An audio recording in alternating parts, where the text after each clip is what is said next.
তোমরা ভাবো নিঠুর মা, পতির বুকে তাই তো পা। হ্যালো এভরিওয়ান, কেমন আছো সকলে? আশা করি মায়ের দয়ায় সকলে ভালো আছো। তো মায়ের রাঙাচরণ দিয়ে আজকের ভিডিও শুরু করলাম। মায়ের রাঙাচরণ তোমরা সকলে দর্শন করো। আর দেখো, বাবার বুকের মধ্যে আমার মা জোড়া পায়ে দাঁড়িয়ে রয়েছে, কত সুন্দর লাগছে।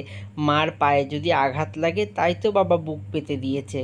মার পা বাবার বুকের উপর রয়েছে। আর দেখো, মাকে একটা গাঁদা ফুলের মালা পরিয়ে দিয়েছি, খুব সুন্দর লাগছে। আর চরণে দেখো রক্ত জবা দিয়েছি, মায়ের প্রিয় জবা।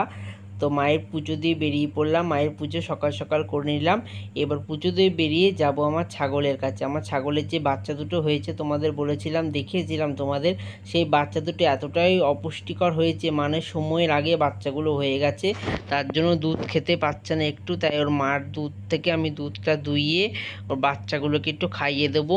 তো প্রত্যেকবার এ বাচ্চা দেয় এই ছাগলটা, কোনোবার এরকম হয় না। এবার কেন যে এমন হলো জানি না, মনে হয় গুতাগুতি করছিল। আর একটা ছাগল আছে, ধরতো গুঁতো মারে এর মা ওকে, হয়তো ও ওর মাকে গুঁতো মেরেছে, এর জন্য বাচ্চাটা হয়তো তাড়াতাড়ি হয়ে গেছে। এবার কি হয়েছে সেটা আমি সঠিক জানি না।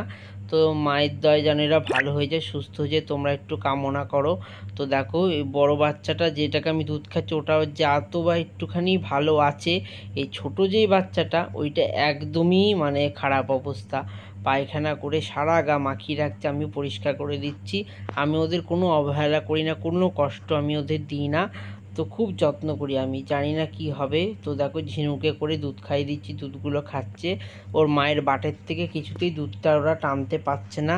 আমি অনেক ধরে ধরে খাচ্ছি, কিছুতেই খাচ্ছে না।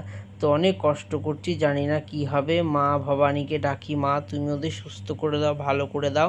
তো দুধ খাই। এবার সন্ধেবেলা হয়ে গেল, রাত্রেবেলা যেহেতু আজকে নিরামিষের দিন, তো রাতেরবেলা একটু কচুরি খাওয়ার বড় স্বাদ হয়েছিল, তাই মা ডাল পুরি বানিয়েছিল।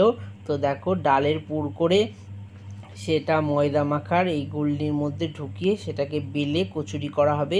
তো আমার এই ডাল পুরিটা খেতে খুব ভালো লাগে। তোমাদেরকে কার কার ভালো লাগে কমেন্ট করে জানিও। আর কারা এইভাবে খেয়েছো কমেন্ট করো। আর যারা কোনো দিন খাওনি এইভাবে খেয়ে দেখো, অবশ্যই ভালো লাগবে। তো দেখো, এটাকে আমার মা বেলে নিচ্ছে, ডালের পুর ভেতরে দেওয়া হয়েছে, খুব সুন্দর লাগবে। আর ছোটোবেলা থেকে ডাল পুরিটা খেতে খুবই ভালো লাগে, আর লুচি পরোটা খেতে আমি খুবই ভালোবাসি। তো দেখো, কচুরিটা হয়ে গেল। ডাল পুরি, কচুরি না, ডাল পুরি বলে এটাকে। তো তোমরা এইভাবে বানিয়ে খাবে, দেখবে খুব সুন্দর লাগবে। নিরামিষের দিন খুব ভালো লাগবে। ছোলার ডাল বা মটরের ডালটাকে নিয়ে সিদ্ধ করে ভালো করে পুর তৈরি করে নেবে। তো দেখো, কচুরিটার ভিতরে কি সুন্দর পুরটা দেখা যাচ্ছে, খুব সুন্দর লাগছে। দেখো পুরগুলো, ডালগুলো কি সুন্দর রয়েছে।